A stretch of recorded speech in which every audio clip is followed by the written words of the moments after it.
category this afternoon is that of entrepreneur. Get me? That's your actual French. Can I please invite to the stage Lucy Nicholson, Holly Holland and Laura Pomfret, and Jennifer Grennan.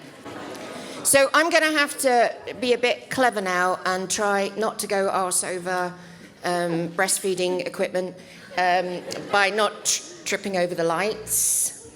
So I shall start at the far side of the stage, just because I'm more likely to fall off the edge, if the truth be known. I can go if you want. Your hair's too long, I can't see your label. Oh, Lucy. Oh, Lucy, thanks. You don't look like your picture, I'm just saying. It's not that old. It says you. Lucy Nicholson from Lucy Maggie Designs. And I think I have, in fact, you can pay me back if you like, because I think I've spent quite a lot of money on your designs over the years. Yeah, the one thing about living abroad is you don't send presents, but you do send cards. Yeah, that's true. Yeah, it's a nice thing. So, tell us about Lucy Maggie Designs, because you're quite a one. First off, I don't like talking about myself, so I find this quite intimidating. This is going to be a short interview then, isn't it? It's going to be really short, yeah. Lucy Maggie Designs is a stationery and giftware business. So we design all of our stationery, mainly cards, and we sell them to a lot of retailers up and down the UK. Moonpig.com. Yeah, we do. Told you I could sing. Yeah, we do Moonpig. We've got. I can't sing the other ones on the list. I only know that one. It's based in Guernsey. I don't think I know any more jingles. Anyway, Sainsbury's, TK Maxx, Oliver Bonus. So we've got. Just listen few to the big name names. dropping. I know. I try and take the pressure off myself. Just like someone else. Yeah. So it's all well and good. See, now I make cards, right, and I sell them on the hedge outside my house. But Moonpig is not knocking on my door. So how do you go from doing designs and stationery and whatever and get into all these massive outlets? Determination, I think. So I started off sort of just designing at home. I was on, I will say it was a gap year. It wasn't really, because I had a job and then I stopped and I went travelling. And then I was back at home with my mum and I just started designing at home and selling on Etsy.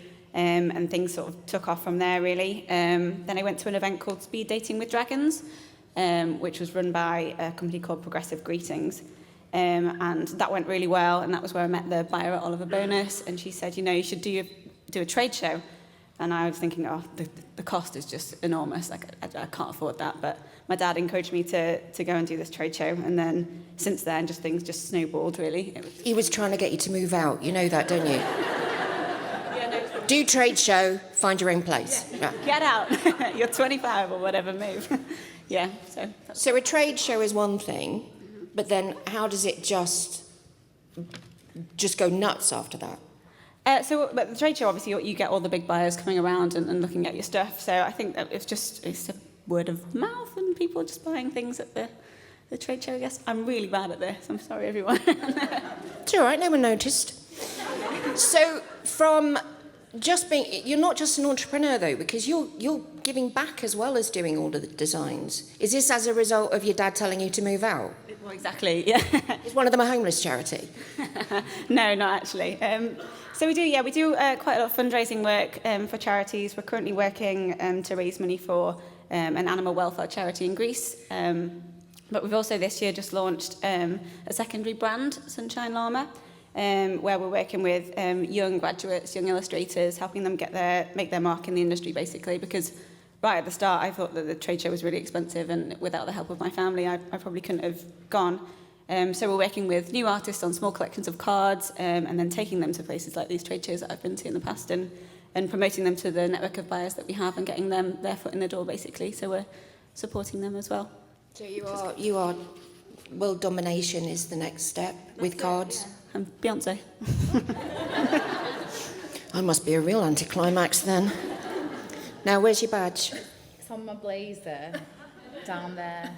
So I'm Laura. Hello, Laura. Hi. And so I take it this is Holly. It is. And your sisters. We are. I never get her on stage either. This No. is like she's. Can I just say, she's wearing her badge. You're dead to me. So look, I'll be brutally honest. I have two sisters.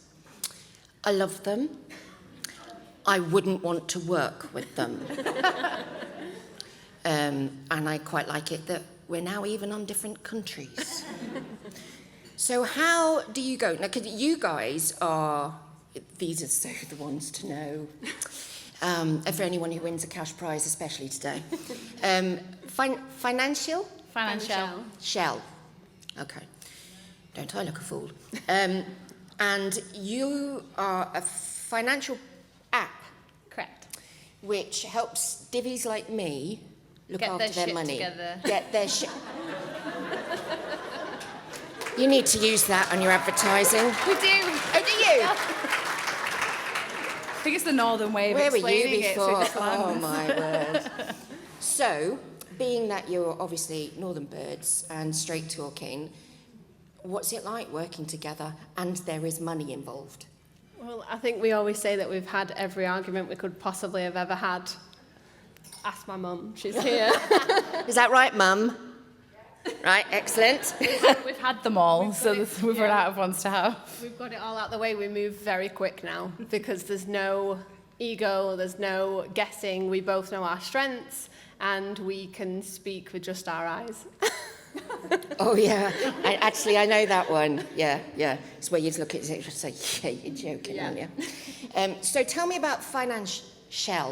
So Financial started off as an Instagram page, actually. So, we're up for this award today, Entrepreneurs, but we started off just speaking a bit more directly about money, and we kept seeing the finance industry miss the point. And when we got under the skin of it, we then uncovered this ridiculous gender bias. So I'd only ever heard of gender pay gap, and that was kind of the thing. And right, let's see what we can do about this in society. But then when we dug into it and we realised, from the age of 5, children get paid less pocket money if they're female than if they're male. And if you go on to... Is this you outing your mum because she's actually in the room? 2 girls, so we wouldn't know. But then, as women maybe go on to have children, this concept of the motherhood penalty is just crazy. So women not getting money into pensions for the time they're looking after children, they're already on less money. Then we're getting peppered by brands, buy now, pay later, influencer hauls. It's really, really difficult, and it's not always the woman's fault for being shit with money, which is kind of the play that we do. So we just got our heads together and we said we need to kind of turn this into, instead of an Instagram page, a community and a platform. And so, ridiculous plug, but we are in the App Store and it's a free app. So if you search Financial, you'll get us. If there's anyone in your life, even if it's not you, that you think could just do with a little bit of help without having to be nerd out or geek out and just learn a little bit, then please download the app because we'd love to have you as part of our community. She talks a lot, doesn't she? She's a great salesperson. I've taught her everything she knows. So who is your, apart from someone like me who hasn't got her shit together, who is your perfect client? I mean, what sort of people do you have coming to you? So our demographic is extremely broad, but if we were going to drill down into the stats, you'd say a female around age 25 to 45 who... Yeah.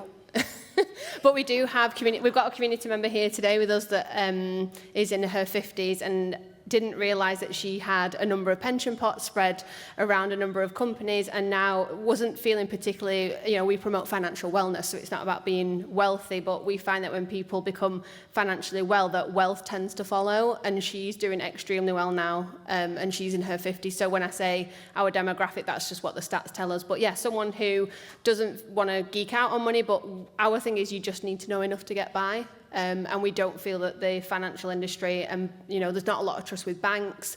Women control 85% of the world's spending, but that doesn't mean that we hold the 85% of the world's wealth. So, our demographic is very broad.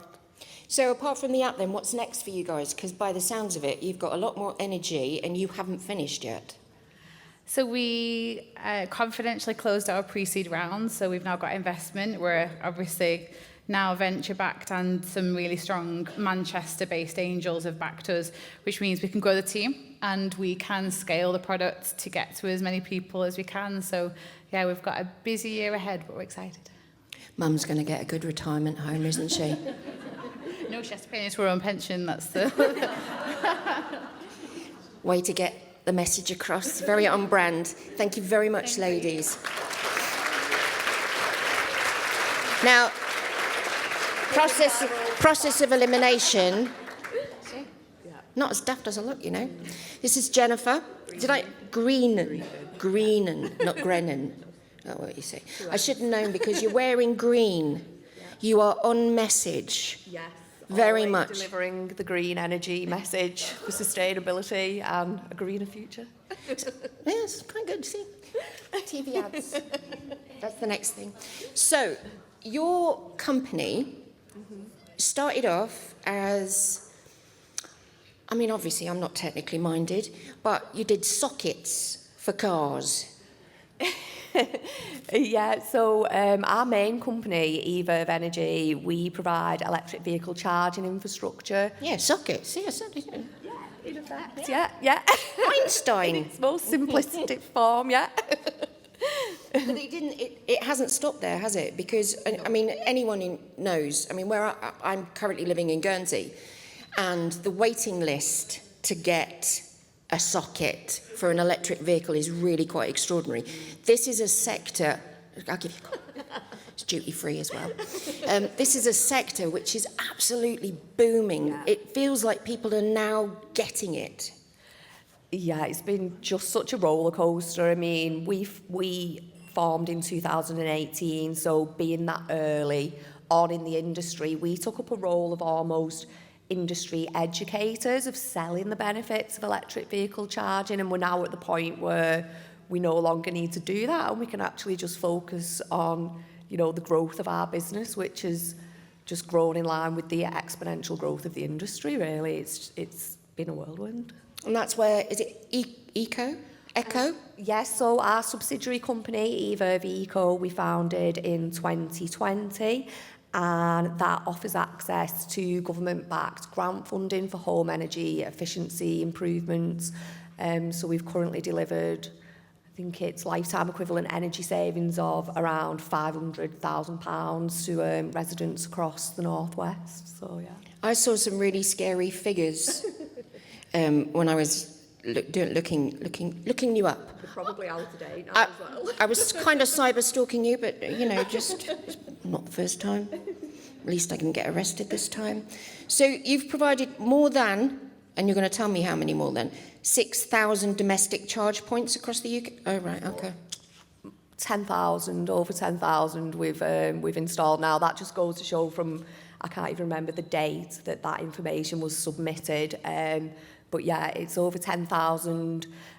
And how much CO2 have you taken out of the system? The 10,000 that we've installed, which doesn't account for our commercial portfolio work as well, that generates carbon savings of around 30,000 tonnes a year, and it facilitates 100 million electric miles based on prudent estimations every year. So there's a big milestone to hit.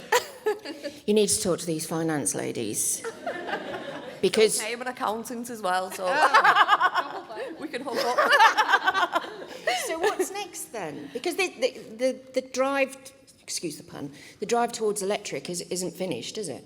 It's only just started, really. We've literally, the industry's just, even though we've been in it for a number of years now, it's still right. It's still right at the beginning, so there's so much more to come. And we've just grown in line with all the major manufacturers, so it's been good, really, because everyone's kind of been in the same boat of growing and learning and developing together. But yeah, eVerve Eco is going to see a relaunch this summer in line with the newly released Eco4 government grant funding. And we've also formed, I don't even know if this was in the application, Electric Futures, our charity trust, in 2021. So we deliver green energy awareness sessions to primary schools across our local borough, and last term we reached 1,500 pupils, and we're just delivering green energy awareness and raising aspirations of future learning and career opportunities in the green sector, and breaking down barriers in STEM roles as well, because you go in and you ask the children to like draw a picture of an engineer or a scientist, and they'll draw a man. Just like, it's really a retraining from like a young age. If there's not these barriers, it's, you know, it's open to everybody. So I think at the moment, even though we're experiencing like a lot of successes with the business, this is kind of the most rewarding side for me at the moment. I just love delivering the school stuff, so it's just brilliant. I think young minds are always really inspirational and good to be around. You get asked some brilliant questions. Not from me. Ladies, thank you very much. People always get my name wrong. They have to kind of double check before I go on. How do you say it? How do you say it? Dinova. It's a very strange name. Anyway, thank you for inviting me here tonight with all these inspiring women. It's amazing to listen to everyone's story. You'll all know me from Coronation Street. You certainly won't know me from Dancing on Ice. My God. I gave it my best shot, but anyway, there we go. I don't think they'll ask me back. I just wanted to say as well what is interesting about listening to all these stories, and I know this is kind of a random thing to say, but I was just thinking about when you watch dramas on TV, most of the stories that are told are usually inspirational men. And I think times are changing and we need to hear inspirational women's stories from history and from the future. And listening to your stories tonight has really fired me up in the fact that we should be hearing your stories on our screens. And, you know, the great thing about Corrie is with Corrie, it's a very strong woman-led cast, which we always try and tell strong stories from women's perspectives. But I love hearing all your stories. And, yeah, oh, it's so exciting being with amazing women. So anyway, so the entrepreneur, I said it, wow. The entrepreneur of the year goes to, I mean, you're all winners. Everyone is a winner, so, but congratulations, Holly and Laura.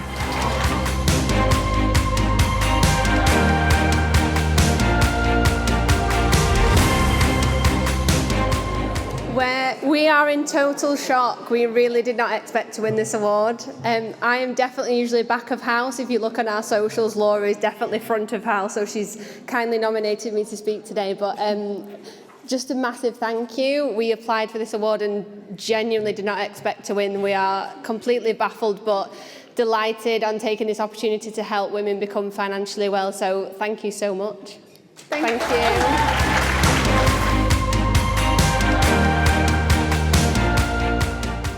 Category this afternoon is business. So can I please invite to the stage Emma Parkin and, oh, look at this. I knew I shouldn't have turned those corners. Seamless. Shona Southern. We actually have 3 nominations in this category, but one of our nominees can't be with us today. But I'll tell you a bit about her in a moment. So I'm going to go, just because I'm really cruel and she's eaten her pudding, I'm going to come to Shona first, because you're still, yeah, it's terrible, isn't it, chocolate? You can't speak with chocolate. It's all right with raspberry and things like that. So Shona Southern is from Marketing Manchester, and anyone who drove here today can see this city is absolutely booming at the moment.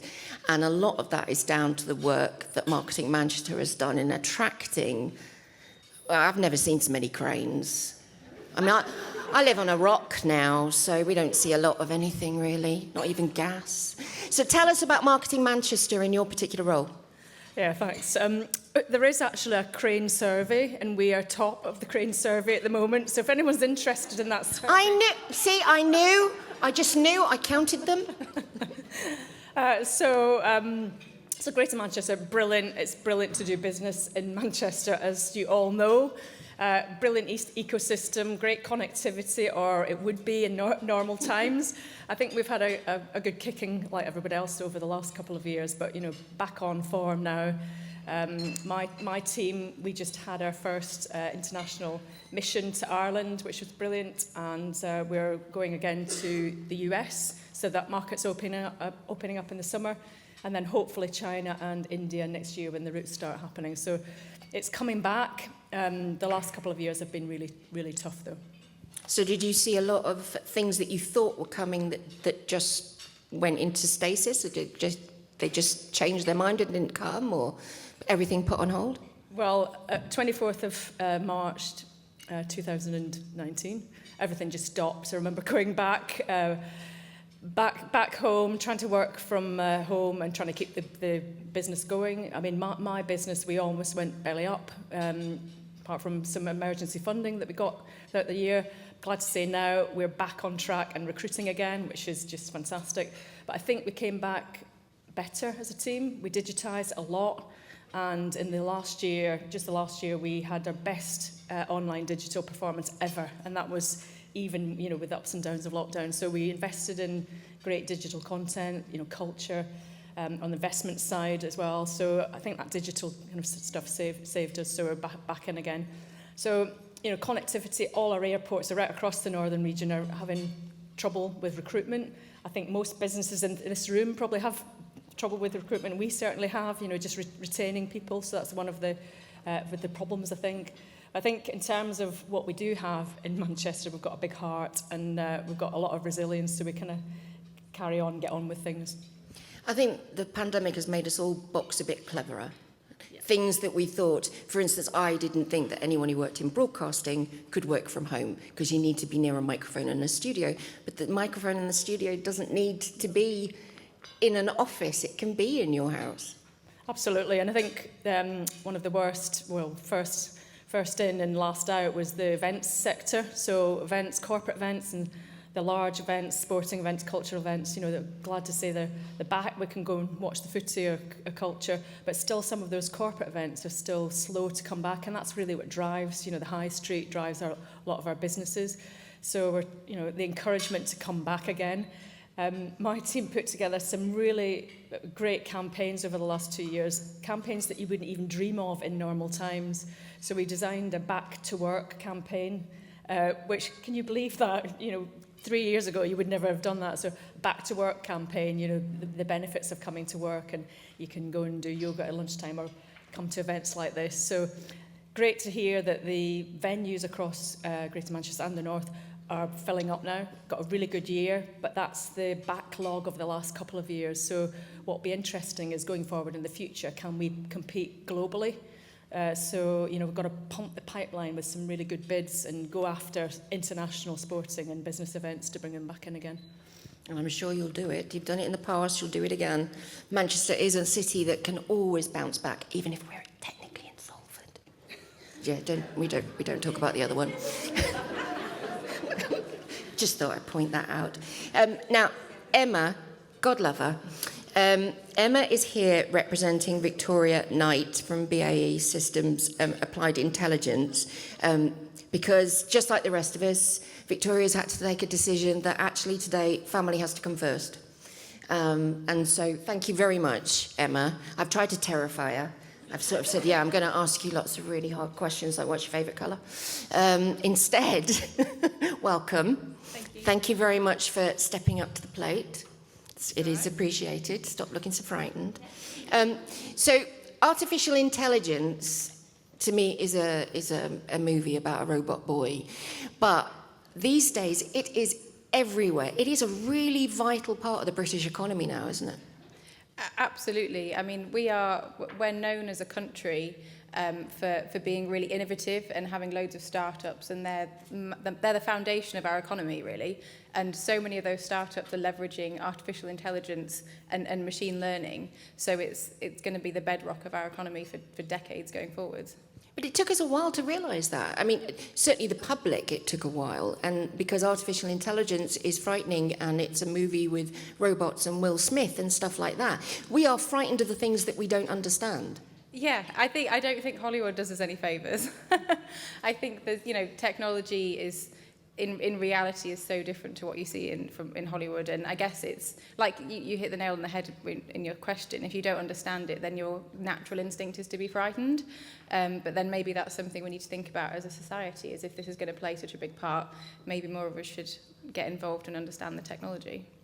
And understanding the technology, we were hearing earlier on about encouraging girls in particular to get into the STEM subjects. If I think artificial intelligence or anything techie, I still think it's a male domain, but Victoria has worked really hard to make sure it isn't. Yeah, Vic's amazing. She's really sad she can't be here today, but she's such a flag waver for helping people You know, whether you're someone wanting to change career in the middle of your life, or you're at school and you don't know what you want to get involved in, she's waving that flag within BAE Systems to get more involved in outreach and start changing those stereotypes, because that's where it starts, you know, when you're really young and it's subconscious. And you think, I think someone mentioned earlier, if you ask children to draw an engineer, they'll draw a man. That's how early these stereotypes embed in your mind.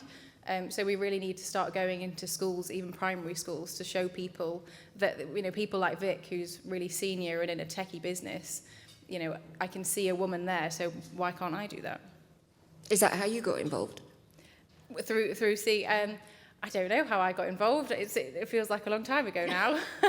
But you know, it will be. You know, but you gravitate to people that I think look like you, or you want to be like them. And if you only see males in an industry you want to get involved in, then I guess part of your mind will just think that's not where I'm meant to be.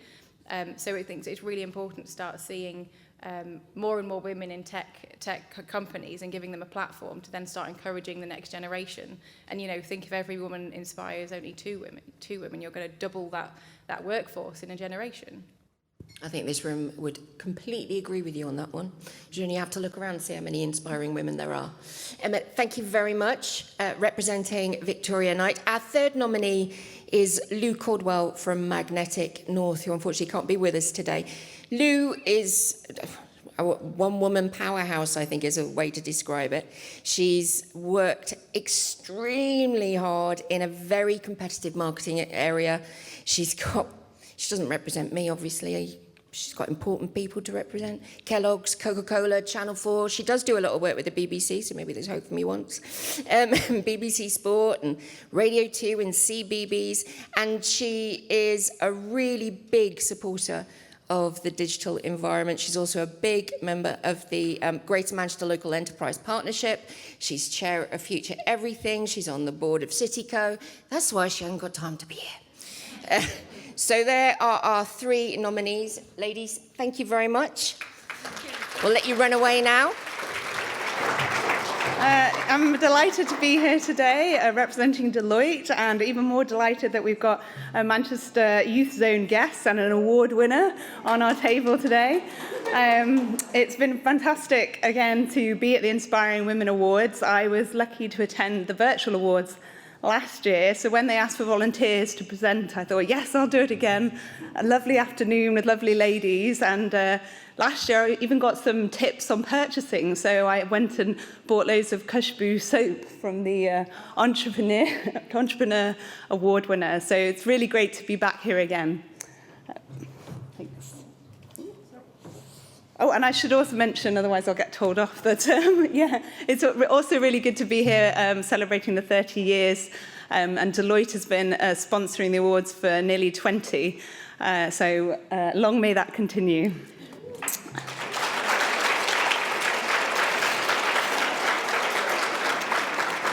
So the winner of the business category is Victoria Knight. Congratulations.